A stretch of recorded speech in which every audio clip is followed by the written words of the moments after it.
Hello Year 4, it's Mrs Dunn here with your first history lesson of the unit, and this unit is all about invaders, and we are going to be exploring the effect of the Anglo-Saxon and Viking settlement in Britain.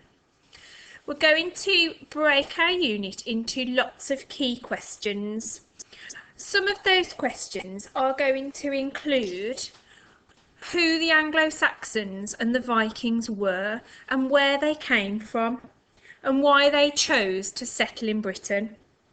We're going to think about whether life was better for them in Britain or whether it was better for them in the countries where they originated from. We're going to think about what those invasions were like. We're going to think also about the fear that they caused. And then we're going to learn all about Alfred the Great, who was our only king called Great. So let's start off with our first lesson today. So today, Year 4, we're going to be historians and we're going to be creating and constructing and sequencing the past. The first thing we're going to explore is what happened when the Romans left Britain. Let's find out. Some of the vocabulary that we're going to use today are shown on the screen. We've got change. There were big changes in Britain when the Romans left. We've got some of the names of the invaders, the Angles, the Jutes, the Saxons, the Frisians, the Vikings, the Norsemen, the invasions, the settlers. We're going to think about the invasions that happened and how they settled. Some of the countries where these invaders came from: Germany, Denmark, Sweden, Norway, and then the 7 kingdoms which were created. You might have heard some of these names before: Northumbria, Mercia, Essex, East Anglia, Wessex, Kent and Sussex. So let's get on with our first inquiry. So it's 410 AD and the Romans have just left Britain. They needed to go home back to Rome to protect Rome from other invaders. They were too far away in Britain to be able to do that successfully. And for the first time in 400 years, British people were left to their own devices. They hadn't got the Romans ruling them anymore. And actually, they weren't prepared for the fight that was going to happen. And the threat to Britain was from some people called the Scots and the Picts, who were from the country of Scotland as we know it today. So the Scots and the Picts were a constant threat to the Britons. They fought harder since the Romans left, and they were described as foul and having a lust for blood. And Hadrian's Wall in Scotland was a place that was supposed to keep them out, but actually they climbed over that wall and they killed anyone in their way. So the king at the time, King Vortigern, was having to devise a plan. He needed to find a way of stopping the Picts and the Scots from taking over the country. So he asked 2 brothers called Hengst and Horsa, who were from a country called Jutland, and today we know that country as Denmark. And he asked Hengst and Horsa to come and fight and to keep the Scots and the Picts out, to stop them from taking over Britain. And they agreed, and they did a really good job. However, it backfired a little bit because they loved the country so much. They decided to stay. They decided to take the land for themselves, and they brought other warriors with them. It wasn't just these people that wanted to invade Britain. There were other tribes too. They saw the chance, once the Romans left, to fight against the Brits. So there were other invaders known as the Anglo-Saxons who were made from these big tribes called the Angles and the Saxons. There were also invaders called the Jutes, the Franks and the Frisians, and they came from places that we know today as Germany, Holland and Denmark. Let's have a look at the map. So this is an Anglo-Saxon map, and we can see that the Jutes and the Angles lived here, the Saxons lived here, the Frisians and the Franks. This is an old map and this is a modern map. Can you pause the video and just see which countries those countries would be known as today? Pause the video now and have a look at the maps on the screen. Okay, so we can see that the Jutes would have come from Denmark, the Angles would have come from parts of Germany, and then we've got the Netherlands and we've got France here. The British fought really hard against these Anglo-Saxons, but by 600 AD, lots of these Brits had either been forced into parts of Wales and Cornwall, or they'd been captured and taken as slaves. This left these 7 kingdoms. So the rest of Britain was divided into these 7 kingdoms: Wessex, Mercia, Northumbria, East Anglia, Essex, Kent and Sussex, and they are still names that we use today.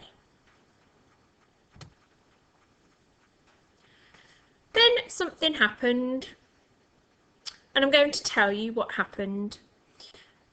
At this time, they were called Norsemen, or men of the North. They did not belong to a single tribe, race or nation of people. They were made up of members of many different tribes, each ruled by a separate chieftain. They lived in Scandinavia, or what we know today as modern-day Norway, Sweden and Denmark, as you can see on the map here. There was never a single Viking culture. They were rather unattached groups of tribes who shared the same way of life. They had the same religious beliefs, and they used the same language known as Old Norse. And it wasn't actually until many hundreds of years later that historians in medieval times and Victorian times began to use the term Vikings and Viking invasion for these Norsemen who chose to invade Britain. And this happened in 793 AD. And I'm going to share some sources with you now that show you what it would have been like. It's called The Terror That Happened on June the 8th, 793 AD. I'm going to share the source with you, and then I'd like you to pause the video and just think about what it might tell us, how it helps us to learn about the past. Lo, it is for nearly 350 years that we and our fathers have inhabited this land. And never before has such terror appeared in Britain as we have now suffered from a pagan race, nor was it thought that such an inroad from the sea could be made. Behold the church of St. Cuthbert spattered with blood of the priests of God, despoiled of all its ornaments, a place more venerable than all in Britain is given as a prey to the pagan peoples. So what I'd like you to do is pause the video and then have a think about what that source tells you. When did it happen? How did the people feel about it? What sort of places did they attack? Okay, let's have a look at the source together. So I'm going to use my highlighter to highlight some of that, the key information. So it tells us about 350 years. So it tells us that for 350 years, the Anglo-Saxons have lived in this lovely land before the terror appeared. So before the Vikings or the Norsemen invaded, it was a lovely land. We'd lived there for 350 years. It mentions this pagan race. Pagans are people who are not Christians. They have no respect for churches. And it mentions churches further on. The Church of St Cuthbert, spattered with blood, which suggests that it's this church where an invasion happened. An inroad from the sea. Did you think about how the Vikings arrived in Britain? This suggests to me that they came by the sea. Let's have a little look at another source. Again, I'll read it to you and then we'll pause the video and you can have a think about what the source tells you about this invasion. When I was with you, the closeness of your love would give me great joy. In contrast, now that I am away from you, the distress of your suffering fills me daily with deep grief.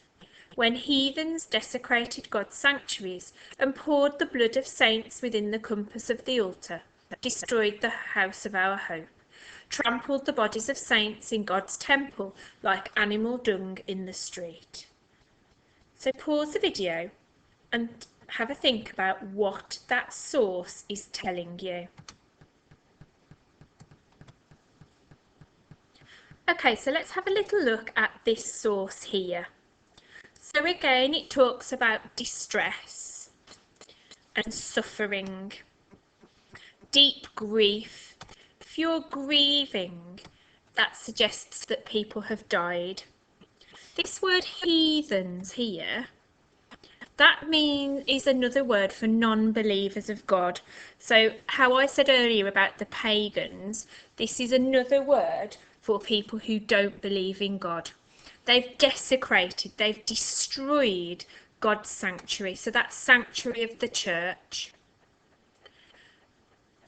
We've got another reference here about the altar. That special table in the church is called the altar. Trampled the bodies of saints. So they've killed people. They've trampled on them. Absolutely no respect for the people they've just killed. In God's temple, another reference to the church. So lots of information here about the distress, about these people who are invading, not being Christians. That gives us information about their beliefs. They destroyed churches, they've killed people. The final source is a picture. And in this picture, we can see these long ships. This here is a castle on the coast. So we can see from this picture that the Vikings have invaded in these big long ships using the sea. They've attacked places on the coast. What we're going to do next is we're going to move on to sequencing some events. So I've talked to you about the events after the Romans left. I've shared with you some of the invaders.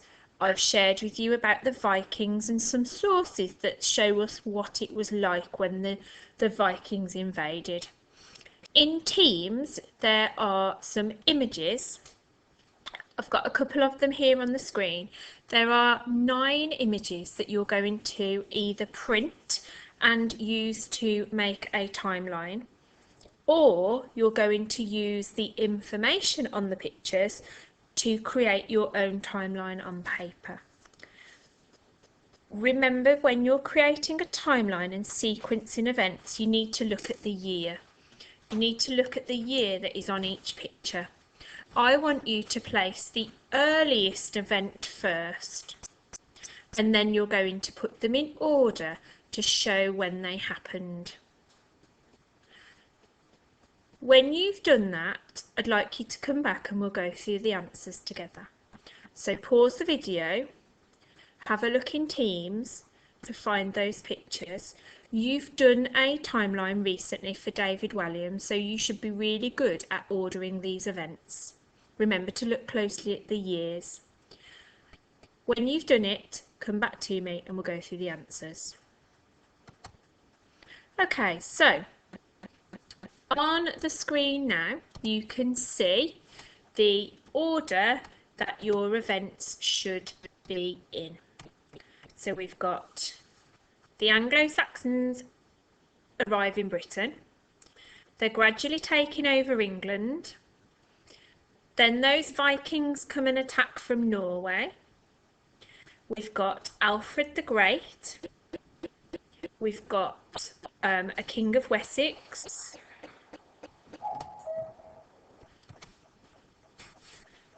We've got Athelstan defeating rebels. We've got the Vikings invading Britain again.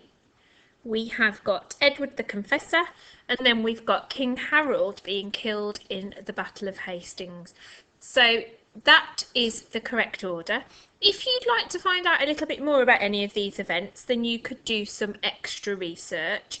But I'm going to leave you with a question to think about before our next lesson. Why do you think Britain was invaded? Hope you enjoyed our first lesson, Year 4. I can't wait for the second one. I'll speak to you next week. Bye.